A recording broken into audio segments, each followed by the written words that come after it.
तित्वे परिकल्पितः पुनर्जन्मनाम् आत्मेत्यात्मविदां कृतश्चेदतां भर्तामरज्योतिषां लोकानां प्रलयोदयस्थितिविभुश्चानेकधा यक्षुतौ वाचं न सततात्मनेककिरणस्त्रैलोक्यदीपो रविः ಗ್ರಹರಿಗೆ ಒಂದಷ್ಟು ಹೆಸರುಗಳು ಪರ್ಯಾಯ ಶಬ್ದಗಳು. ಈಗ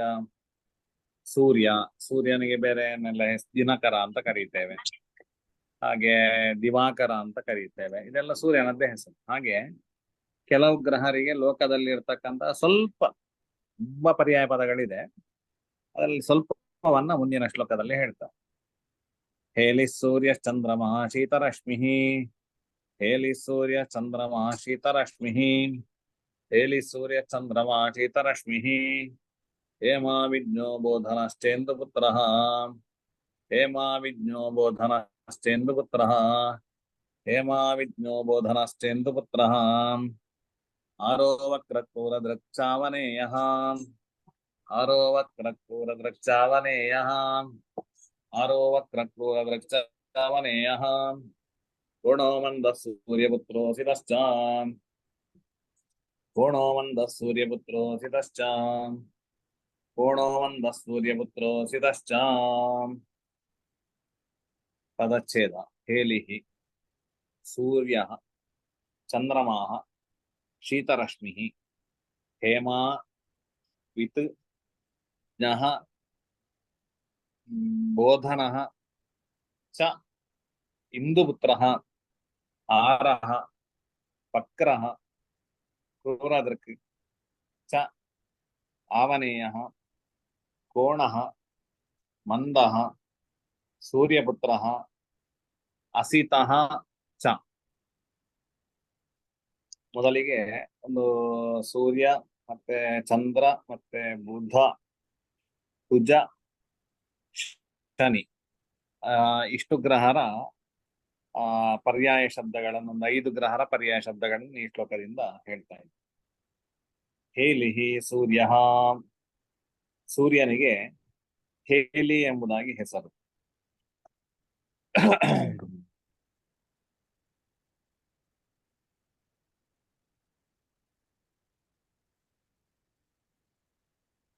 ಇನ್ನು ಹೇಲಿ ಸೂರ್ಯ ಚಂದ್ರಮಾಹ ಶೀತರಶ್ಮಿ, ಶೀತರಶ್ಮಿ ಎಂಬುದಾಗಿ ಚಂದ್ರನಿಗೆ ಹೆಸರು ಅಂತ. ಯಾಕಂದ್ರೆ ಸೂರ್ಯ ಮತ್ತೆ ಚಂದ್ರರಿಗೆ ಹೇಳಿ ಚಂದ್ರಮ ಶೀತರಶ್ಮಿ. ಇನ್ನು 4 ಜನರಿಗೆ ನಾಲ್ಕು ಶಬ್ದಗಳನ್ನು ಹೇಳ್ತಾರೆ. ಹೇಮ ವಿತ್ ಜ್ಞಃ ಬೋಧನಃ ಅಂತೇಳಿ ಅವನಿಗೆ ಹೇಮ ಅಂತೇಳಿ ಹೆಸರುಂಟು ಬುಧನಿಗೆ, ವಿತ್ ಅಂತೇಳಿ ಹೆಸರುಂಟು, ಅಂತೇಳಿ ಉಂಟು, ಬೋಧನ ಎಂಬುದಾಗಿ ಉಂಟು. 4 ಹೆಸರುಗಳನ್ನು ಹೇಳ್ತಾರೆ. ಆರೋ ವಕ್ರಃ ಕ್ರೂರದೃಕ್ಚ ಆವನೇಯ, ಇವನಿಗೆಲ್ಲ 4 ಹೆಸರುಗಳಿವೆ. ಆರಹ, ಆರಹ ಅಂತ ಹೇಳಿದ್ರೆ ಯಾವತ್ತು ಕುಜಗ್ರಹ ಸರಿ ಇರ್ತಕ್ಕಂಥದ್ದು.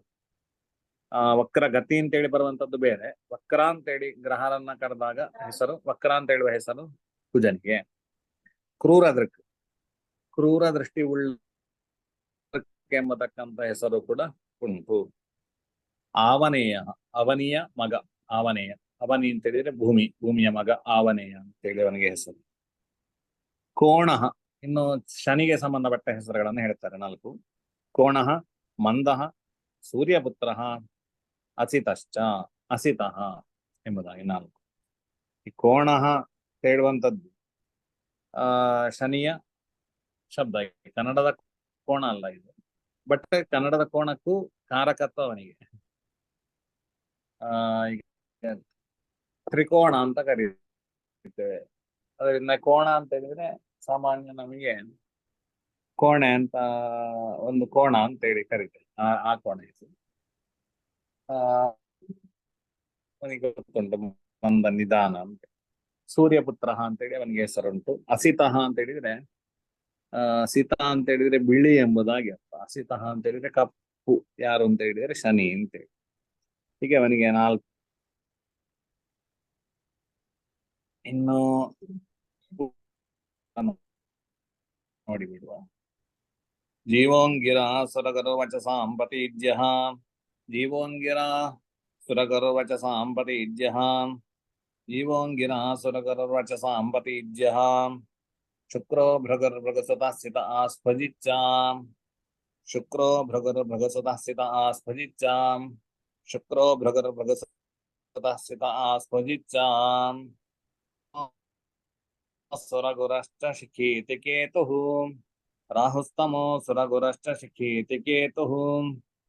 ರಾಹುಸ್ತಮೋ ಸುರಗುರುಶ್ಚ ಶಿಖೀತಿ ಸಾರಿ ಅದು ಏನು? ಅಗುರಸರಶ್ಚ ಅಂತ. ರಾಹುಸ್ತಮೋ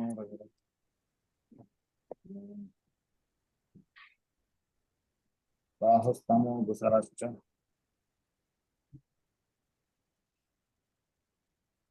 ಸುರಶ್ಚ ಶಿಖೀತಿ ಕೇತುಃ. ರಾಹುಸ್ತಮೋ ಗುರಸುರಶ್ಚ ಶಿಖೀತಿ ಕೇತುಃ.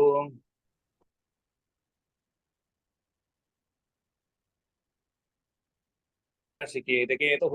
ಪರ್ಯಾಯಮನ್ಯಮುಪಲಭ್ಯ ವದೇ ಚ ಲೋಕಾತ್. ಪರ್ಯಾಯಮನ್ಯಮುಪಲಭ್ಯ ವದೇ ಚ ಲೋಕಾತ್. ವದೇ ಚ ಲೋಕಾತ್. ಈ ಶ್ಲೋಕದ ಪದಚ್ಛೇದ. ಜೀವಃ ಅಂಗಿರಾಹ ಗುರುಃ. ಅಂಗಿರಾಹ ಸುರಗುರುಃ. ವಚಸಾಂ ಪತಿ. ಎರಡು ಒಂದೇ, ಒಂಟಿಗೆ ಶುದ್ಧ. ವಚಸಾಂ ಪತಿ ಜ್ಯೌ. ಶುಕ್ರಃ ಭೃಗುಃ ಭೃಗುಸುತಃ ಸಿತಃ ಆಸ್ಫುಜಿತ್ ಚ. ರಾಹುಃ ತಮಃ ಅಗುಃ ಅಸುರಃ ಚ.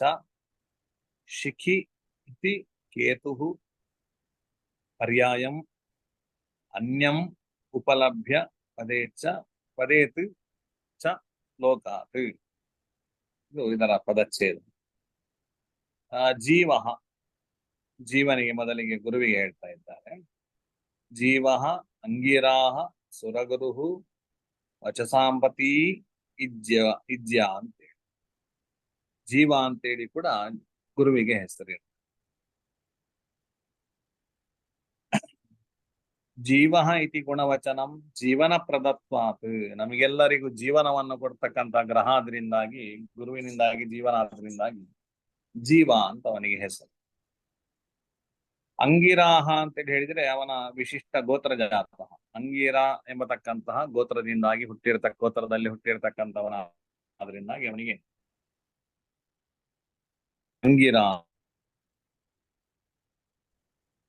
ಸುರಗುರು ಅಂತೇಳಿ ಹೇಳಿದ್ರಿಂದಾಗಿ ದೇವತೆಗಳಿಗೆ ಗುರು ಅಂತ. ಅದರಿಂದಾಗಿ ಅಗ್ನಿಹೋತ್ರದಿಂದ ಆರಂಭಿಸಿ ಅಶ್ವಮೇಧ ಪರ್ಯಂತ ಎಲ್ಲಾ ಹೋಮಗಳ ಅನ್ನು ದೇವತೆಗಳ ಉದ್ದೇಶವಾಗಿ ನಡೆಸ್ತಕ್ಕಂಥವನು, ಗುರುಸ್ಥಾನದಲ್ಲಿ ಇರ್ತಕ್ಕಂಥವನು, ಕುಲಪುರೋಹಿತ ಅಂತೇಳಿ ಗುರುತಿಸ್ತೇವೆ ಸುರಗುರು ಅಂತ. ಕಾರಕತ್ವ ಪುರೋಹಿತ ಯಾರು ಅಂತ ಹೇಳಿದ್ರೆ ಗುರು ಗ್ರಹ. ನಿಮ್ ಮೊನ್ನೆ ಎಲ್ಲ ಬಂದಿದೆ. ವಕೀಲ ಯಾರು ಹೇಳಿದ್ರೆ ಬುಧ ಮಾತಿನ ಕಾರಕತ್ವ ಇರ್ತಕ್ಕಂಥ ಬುಧನಿಗೆ ಜಹ ವಚಹ ಅಂತ ಹೇಳಿದ್ರೆ ಹೀಗೆಲ್ಲ. ಅದರಿಂದಾಗಿ ಎಲ್ಲ ನಾವು ತಿಳ್ಕೊಳ್ಬೇಕ ಸರ. ಒಂದೊಂದು ಯಾವ್ದೆಲ್ಲ ಮಾಡ್ತೇವೆ ಅಂತ ಹೇಳಿ ತಿಳ್ಕೊಳ್ತೀವಿ ಸರಿ. ಹಾಗೆ ಸುರಗರ ವಚಸಾಂಪತಿ, ಇಲ್ಲಿ ಮಾತಿನ ಪತಿಯು ಕೂಡ ಹೌದು. ಅಂದ್ರೆ ಇಲ್ಲಿ ವಚಸ್ ಶಬ್ದದಿಂದಾಗಿ ಒಳ್ಳೆಯ ಮಾತುಗಳನ್ನು ತಗೊಳ್ಳುವಂಥದ್ದು ಉಂಟು, ಹಾಗೆ ವೇದಗಳನ್ನು ತಗೊಳ್ಳುವಂಥದ್ದು ಉಂಟು. ಅಂತ ವಚಸಾಂಪತಿ ಅಂತೇಳಿ ಅವನಿಗೆ ವಾಚಸ್ಪತಿ ಅಂತೇಳಿ ಗುರುವನ್ನ ಕರೀತೇವೆ. ಇಜ್ಯ ಅಂತೇಳಿ ಯಜನ ಮಾಡುವವನು ಅಂತೇಳಿ ಅರ್ಥ, ಯಾಗ ಮಾಡುವವನು. ಆದ್ರಿಂದಾಗಿ ಅದು ಗುರು ಅಂತೇಳಿ. ಶುಕ್ರ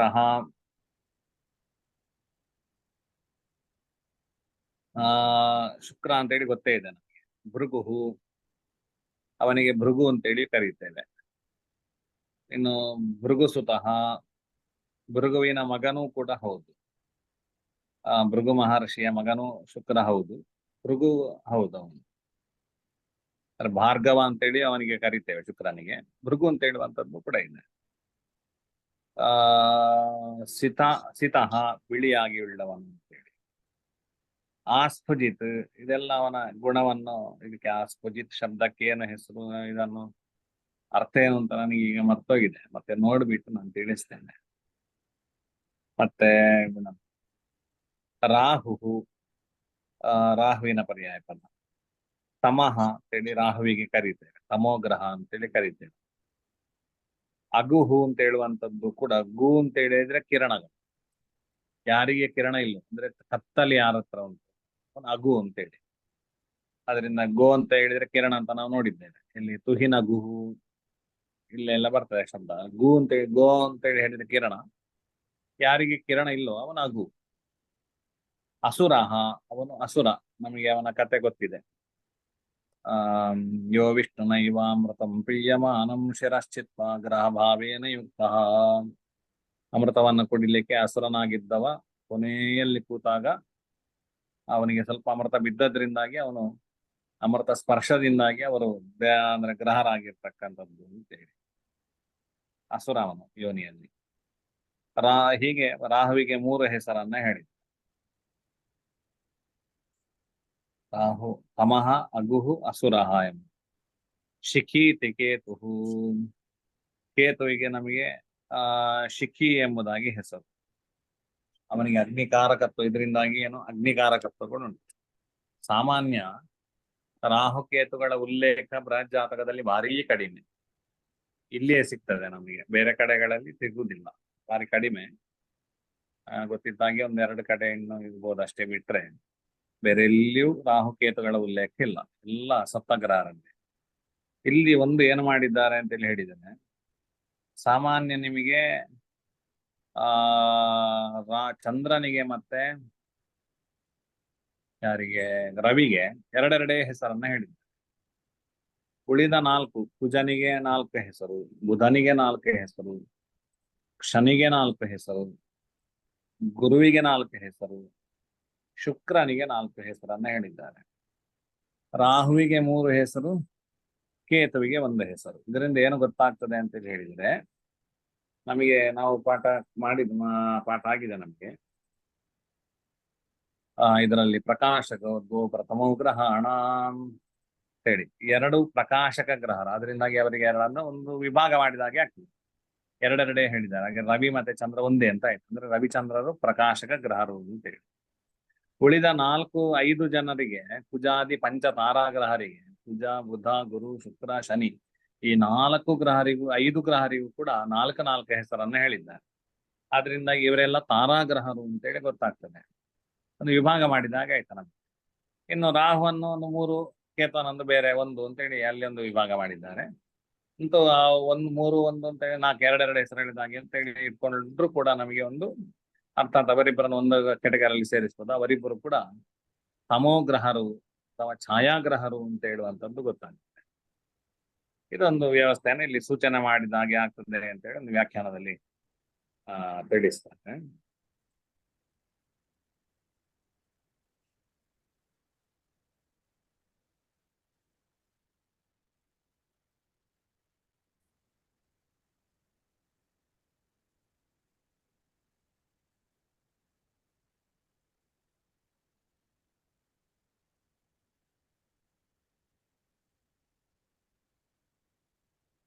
ಇನ್ನೊಂದು ವಿಷಯವನ್ನ ಹೇಳುತ್ತಾರೆ ಇಲ್ಲಿ. ಆ ಏನು ಅಂತ ಹೇಳಿದ್ರೆ, ನಮಗೆ ಮೊದಲಿಗೆ ಇಬ್ಬರನ್ನ ಹೇಳಿದ್ದಾರೆ, ಯಾರನ್ನ? ಸೂರ್ಯ ಮತ್ತೆ ಚಂದ್ರರನ್ನು. ಇವರು ಎಲ್ಲಾ ಕಡೆಗಳಲ್ಲಿಯೂ ಕೂಡ ನಿರೂಪಣೆ ಮಾಡ್ಲಿಕ್ಕೆ ಇರತಕ್ಕಂಥ ಗ್ರಹರು. ನಾವು ನಿನ್ನೆ ನೋಡಿದ್ದೇವೆ, ಚಂದ್ರಾರ್ಕು ಬಲಯುಕ್ತವು ಕುಜಾದೇಹ ಪ್ರೋಕ್ತ ಮಾರ್ಗ ಬಲ ವಿಹೀನ, ಅಂದ್ರೆ ಚಂದ್ರ ಮತ್ತೆ ಸೂರ್ಯನಿಗೆ ಬಲ ಇದ್ರೆ ಉಳಿದ ಗ್ರಹರಿಗೂ ಬಲ ಇದ್ದಾಗೆ ಆಗ್ತದೆ ಅಂತೇಳಿ ನೋಡಿದ್ದೇವೆ. ಅದರಿಂದಾಗಿ ಸೂರ್ಯ ಅವರ ಎಲ್ಲಾ ಕಡೆಗಳಲ್ಲಿ ಅವರನ್ನು ನಿರೂಪಣೆ ಮಾಡಬೇಕು ಅಂತೇಳಿ ಗೊತ್ತಾಗ್ತದೆ.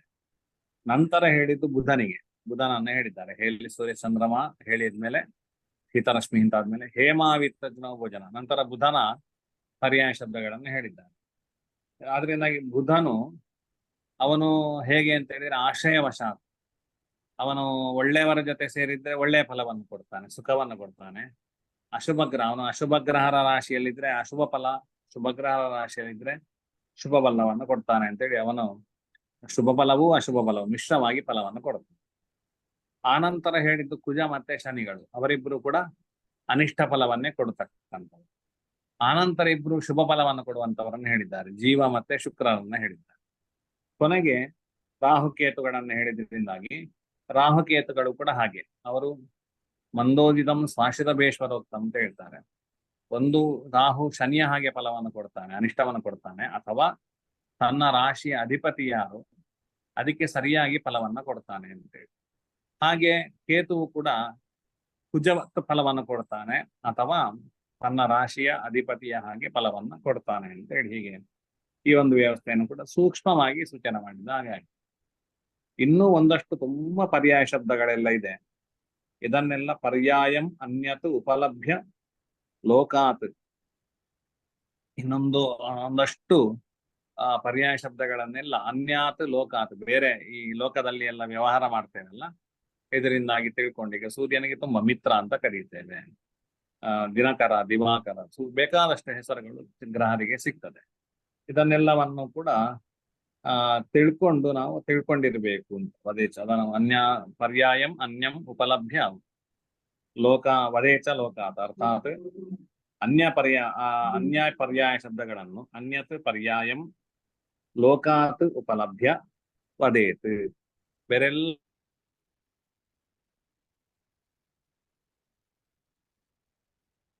ತಿಳಿದುಕೊಂಡು ಫಲವನ್ನ ಹೇಳಬೇಕು ಅಂತ ಹೇಳುವಂಥದ್ದು.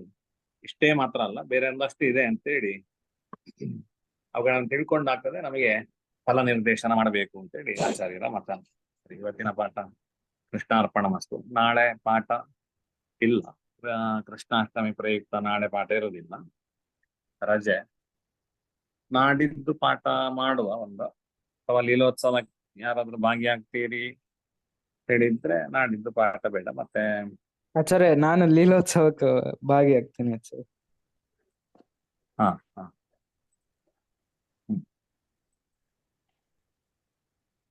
ನೋಡುವ, ನೀವು ಗ್ರೂಪ್ ಅಲ್ಲಿ ಹೇಳಿ ನಾಡಿದ್ದು ಪಾಠ ಬೇಡ ಅಂತ. ಆಕ್ಚುಲಿ ಹೇಗೆ ಅಂತ ವ್ಯವಸ್ಥೆ ನೋಡಿಕೊಂಡು ಮತ್ತೆ ನಾನು ನಾಳೆ ನಾಡಿದ್ದು 27 ಅಲ್ವಾ? 27ಕ್ಕೆ ಸಾಯಂಕಾಲ ನಾನು ಇಲ್ಲ. 26, 27, ಹೌದು 27 ಸಾಯಂಕಾಲ ನನಗೊಂದು ಪ್ರೋಗ್ರಾಮ್ ಇದೆ.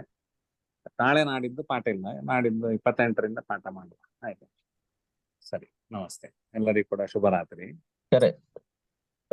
ಸೂರ್ಯ ಸಿದ್ಧಾಂತ ರೀತ್ಯ ಅಂದ್ರೆ ಈಗ ನಾಳೆ ಮತ್ತೆ ನಾಡಿದ್ದು 2 ದಿವಸ ನಮಗೆ ಉಪವಾಸ ಇದೆ. ಅಂದ್ರೆ ನಾವು ಉತ್ತರಾದಿ ಮಠವನ್ನ ಫಾಲೋ ಮಾಡ್ತಾ ಇರೋದ್ರಿಂದ ನನಗೆ 2 ದಿವಸವೂ ಉಪವಾಸ ಇದೆ. 8ವರೆಗೆ, ನಾಡಿದ್ದು 8ವರೆಗೆ ಪಾರಣೆ, ಅಲ್ಲಿವರೆಗೂ ಇಲ್ಲ. ರಾತ್ರಿ? ಹೌದಚ್ಚರ. ಹೀಗಿದ್ದಾಗ ದೇಹದಲ್ಲಿ ತುಂಬಾ ವ್ಯತ್ಯಾಸಗಳಾಗುವ ಸಾಧ್ಯತೆ ಇರುತ್ತೆ ಅಂತ ಏನು ಮಾಡಬಹುದು? ಸೂಕ್ಷ್ಮ ವ್ಯತ್ಯಾಸ ಆಗುದು. ಉಪವಾಸ ಮಾಡಿದ್ರೆ ಖಂಡಿತ ವ್ಯತ್ಯಾಸ ಆಗುದಿಲ್ಲ, ಅದು ಮನಸ್ಸಿನ ಸಂಬಂಧಪಟ್ಟ ರಿಲೇಟೆಡ್. ಅಂದ್ರೆ 2 ದಿವಸ ಒಟ್ಟಿಗೆ ಹೇಳಿದ್ದು. 2 ದಿವಸವು ಮನಸ್ಸಿದ್ದರೆ ನಮಗೆ ಖಂಡಿತವಾಗಿ ಉಪವಾಸ ಮಾಡಿದ್ರೆ ದೇಹಕ್ಕೆ, 2 ದಿವಸ ಉಪವಾಸ ಮಾಡಿದ್ರೆ ಏನಾಗುದಿಲ್ಲ. ಒಂದು 5-6 ದಿವಸ ಉಪವಾಸ ಎಲ್ಲ ಮಾಡಿದ್ರೆ ಮತ್ತೆ ಏನಾದ್ರೂ ಸ್ವಲ್ಪ ಎಫೆಕ್ಟ್ ಆದಿತ್ತು. ನಿಮ್ಗೆ ಅಂತೂ ದಷ್ಟಪುಷ್ಟ ಇರೋದ್ರಿಂದಾಗಿ ಏನಾಗ್ಲಿಕ್ಕಿಲ್ಲ. ಆದ್ರೆ ಮನಸ್ಸಿನ ಸಂಬಂಧ ರಿಲೇಟೆಡ್ ಅದೆಲ್ಲ. ಸರಿ. ಅಂದ್ರೆ ನಮಗೆ ಅಷ್ಟು ಕೂಡ್ಲಿಕ್ಕೆ ಆಗುದಿಲ್ಲ ಅಂತ ಮನಸ್ಸಲ್ಲೇ ನಾವು ಅನ್ಕೊಂಡಿರ್ತೇನೆ. ಏನೋ ಕಮ್ಮಿ ಆಗ್ತದೆ, ಏನೋ ಹೆಚ್ಚು ಕಮ್ಮಿ ಆಗ್ತದೆ ಅಂತ ಹೇಳಿದಾಗ ಆಗ್ತದೆ. ಉಂಡೆಗಳೆಲ್ಲ ಬಾಕಿಯವರೆಲ್ಲ ಮಾಡಿದ್ದು ನೋಡಿ ನೋಡಿ ಉಂಡೆಯನ್ನ ಬಾಕಿಯವರೆಲ್ಲ ನಾನೇ ಮಾಡ್ಬೇಕು, ದೇವ್ರ ನೈವೇದ್ಯಕ್ಕೆ ನಿಮಿತ್ತ ಎಲ್ಲ ಮಡಿಯಲ್ಲಿ ನಾನೇ ಮಾಡ್ಬೇಕು. ಈಗ ಬಾಳೆಹಣ್ಣನ್ನು ಕೈಯಲ್ಲಿ ಕೊಟ್ಟು ಮಂಗನ ಕೈಯಲ್ಲಿ ಮಂಗನ ಉಪವಾಸ ಕತೆ ಗೊತ್ತ ಹಾಗೆ ಆಗ್ತದೆ.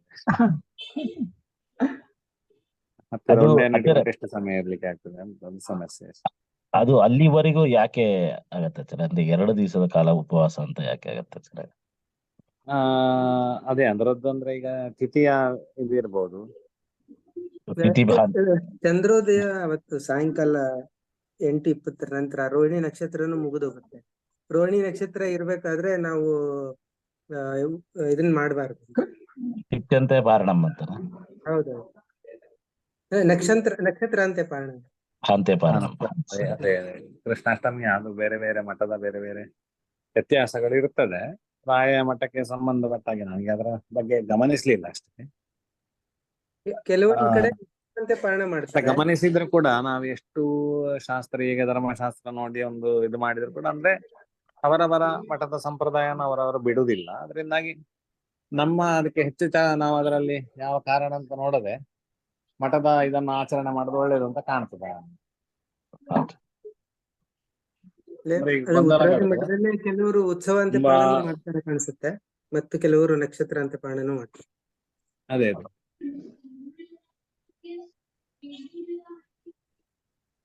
ಸರಿ. ಅದಕ್ಕೆ ಕೆಲವರು ಏನ್ ಮಾಡ್ತಾರೆ ಅಂತ ಹೇಳಿದ್ರೆ ಏಕಾದಶಿ ಎಲ್ಲ ಬರ್ತದಲ್ಲ, ಒಂದು ದಿವಸ ಉತ್ತರಾದಿ ಮಠಕ್ಕೆ ಉಪವಾಸ ಇರ್ತದೆ, ಒಂದು ದಿವಸ ಬೇಜಾರು ಮಠಕ್ಕೆ ಇರ್ತದೆ.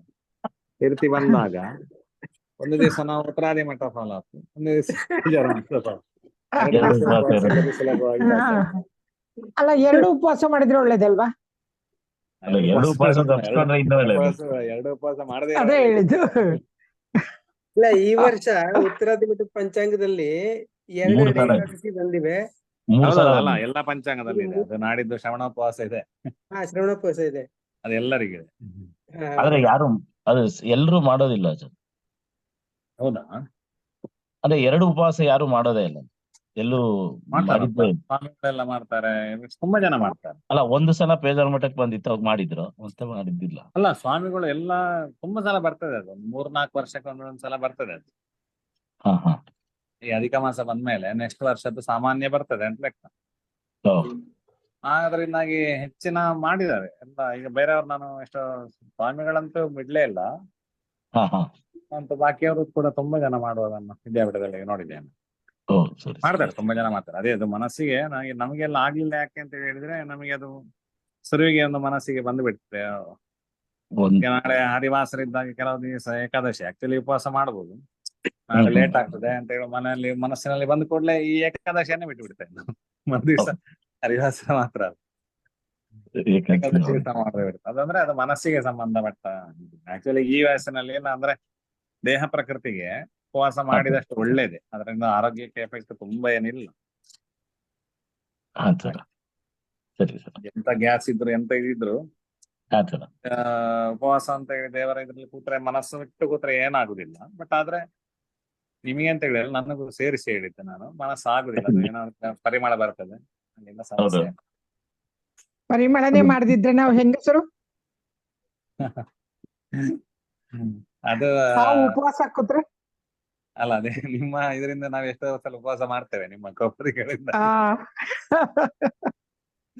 ನಮಗೆ ಬೇರೆ ದಿವಸ ಏಕಾದಶಿ ಬರ್ತದಲ್ಲ. ಆ, ಅದೇ ಅದೇ, ಆಗ ನೀವೇ ಮಾಡೋದು. ನಾವು ಮಾಡುದಿಲ್ಲ,